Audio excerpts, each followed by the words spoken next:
Hey everybody, welcome back to channel Ryan, Movies with Ryan. The Barnes & Noble 50% off Criterion sale just ended Sunday. I wanted to do an out and about video, but I did not have time. The weather's been kind of crazy here. It's been super hot. It's been raining a lot. I had not had very many chances to get out to do that. I did pick up titles. I've got 13 titles. I tried to be really, really good this sale. I made some criteria.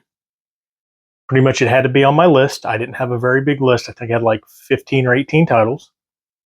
I was only going to buy in store, no online buys. That's where one of my biggest problems with the sale comes in, online buying. I get on the website, look for stuff that I want on my list, and I start scrolling. I'm like, oh, I want this one too, this one too, this one too. And then I end up spending an absurd amount of money on a bunch of titles.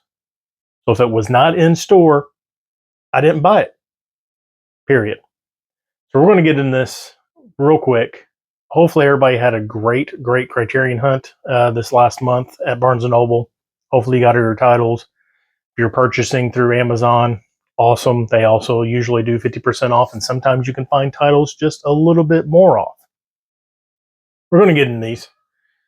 The first thing here is one of the Eclipse series. Eclipse series is just usually they pick a director or a subject and they get a bunch of movies out of that. This one has 6 movies in it. They recently moved these to Blu-ray, which I'm happy about, but this is Eclipse number 48. Kinuyo Tanaka directs. So it's got 6 different movies in there, just, smaller time movies. Actually, 96 minutes, 102 minutes, 110. These are like full-length movies. But other stuff you really wouldn't see, I guess, is the way they do these. I haven't really looked into the Eclipse series. Somebody tell me how they actually figure out what they're putting in there. But this has a Love Letter, The Moon Has Risen, Forever a Woman, The Wandering Princess, Girls of the Night, and Love Under the Crucifix. I love these little Eclipse series. Just gives you a director, gives you a lot more of their filmography. Cool to check out. Now, I was only buying stuff on my list. I bought 2 spontaneous buys. This first one, spine number 1060, I've looked at a bunch of times before. I've never picked it up, of course, because I'm showing it off here. But a trailer just came out recently about a movie I'm super excited about, and that is the new movie by, I don't know his full name, but Alejandro G. Inarritu. Him and Tom Cruise is making a movie called Digger. I'm excited for it. I've never watched any of his films, so I went ahead and picked up Amores Perros. I believe I said that right. Amores Perros. Don't know anything about it. I've heard really good things about this, and I think, man, I can't think of his name. I just drew a blank. Shape of Water, director, Pinocchio, all that good stuff. Has highly recommended him. So I can't wait to check it out. Again, I'm excited for Digger.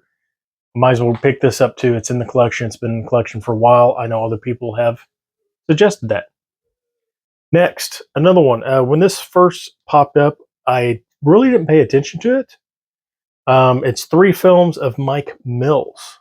I didn't know who Mike Mills was. So I picked it up.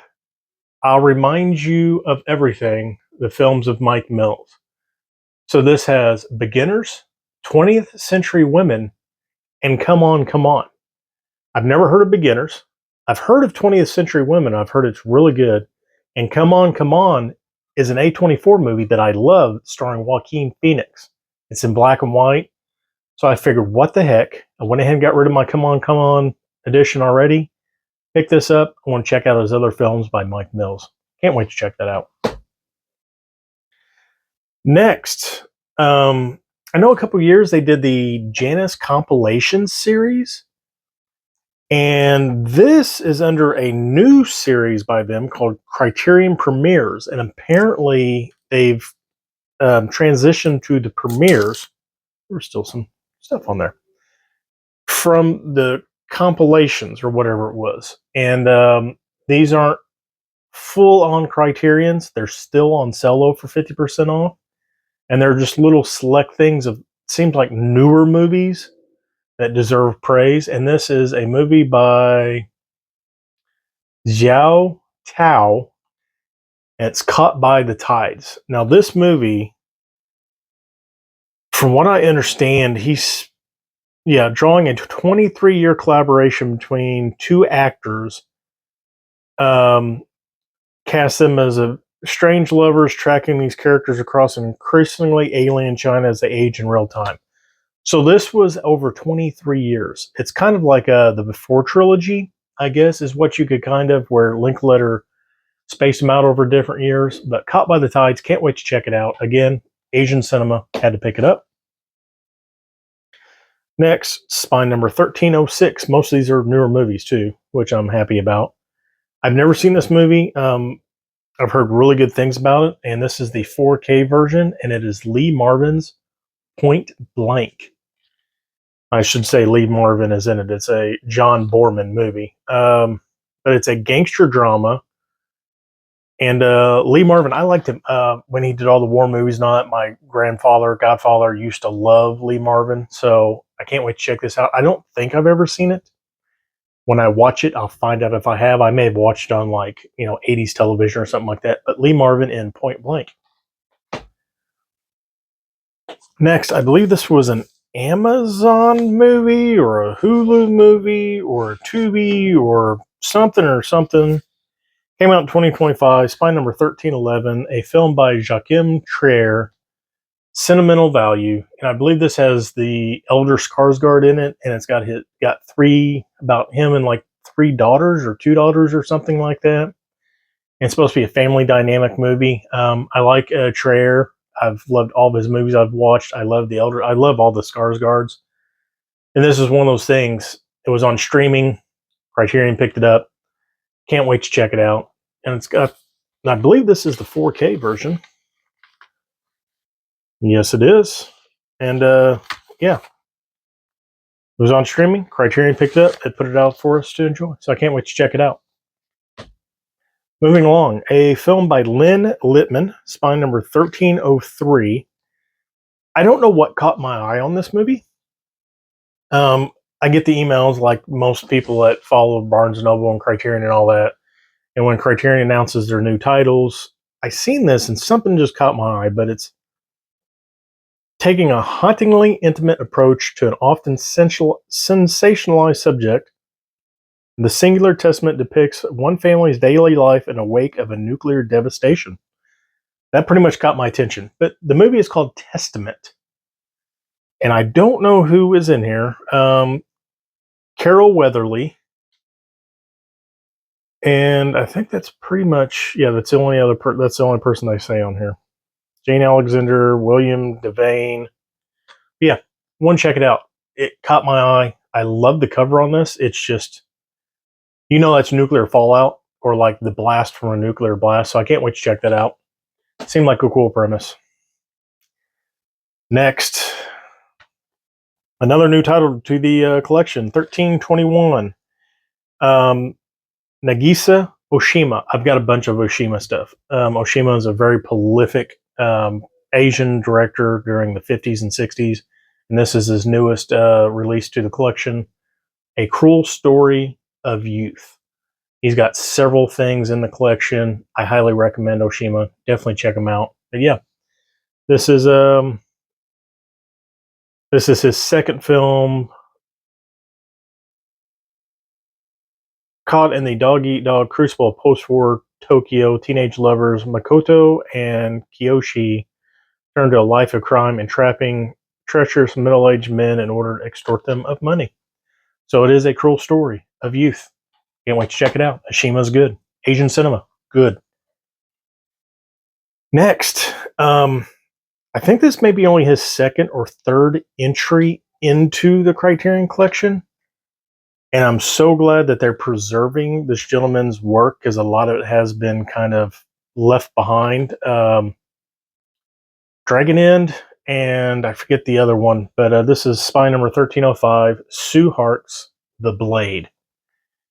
Among the boldest accomplishments of Hong Kong cinema's golden age, this uniquely visceral martial arts movie puts a gritty new spin on the story as a one-armed swordsman, an iconic figure from the moment he was introduced by the Shaw brothers.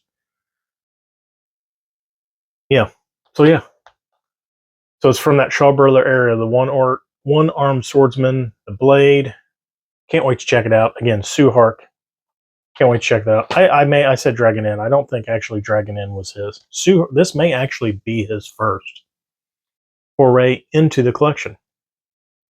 Fact check me in the comments below, please. Next, I'm so glad this came to 4K actually and Blu-ray, but it's been on DVD forever in the collection. Another Akira Kurosawa upgrade, spine number 233. And that is Stray Dog. I almost bought this DVD the last sale because I started thinking about all the Akira Kurosawa DVDs in the collection. I was just going to start picking them up, but then 4K restorations started coming out in Europe, and I was like, no, I'm going to wait because usually when something happens in Europe, the USA is not far behind, and sure enough, we got one of our first 4Ks. Akira Kurosawa was Stray Dog. I almost messed up his name. Next, these guys, I think, have almost all their movies in the... No, not all their movies. There's several that are not in the collection, but this is the newest one in the collection that was not. I forget when this movie came out. 2001? Starring Billy Bob Thornton, I believe. Spy number 1301. I'm just flipping around my hands here. The Coen brothers. The Man Who Wasn't There. Never seen it. I've heard okay things about this. Hopefully I like it more than Miller's Crossing, but my favorite Coen brothers movie is Inside Llewyn Davis. I almost forgot what it was. But yeah. So The Man Who Wasn't There. Can't wait to check that out. Two more left. This is one I held off. There was other releases in the US, UK, stuff like that. And of course, they picked it up, but it is Martin Scorsese's spine number 1302, Killers of the Flower Moon.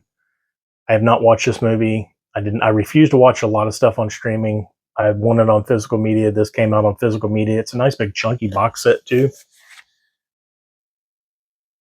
You know, digibook or whatever you want to call it. But I know it's about kind of a hard subject. I've heard good things. I've heard bad things about the movie. I know it's 206 minutes long. So just over 3.5 hours, almost 3.5 hours long. Can't wait to check it out though. Can't go wrong with a good Scorsese movie. Can't wait to check it out. Finally, the last pickup. Last thing that was on my list I wanted. There's still several things on my list, but this is spine number 1293.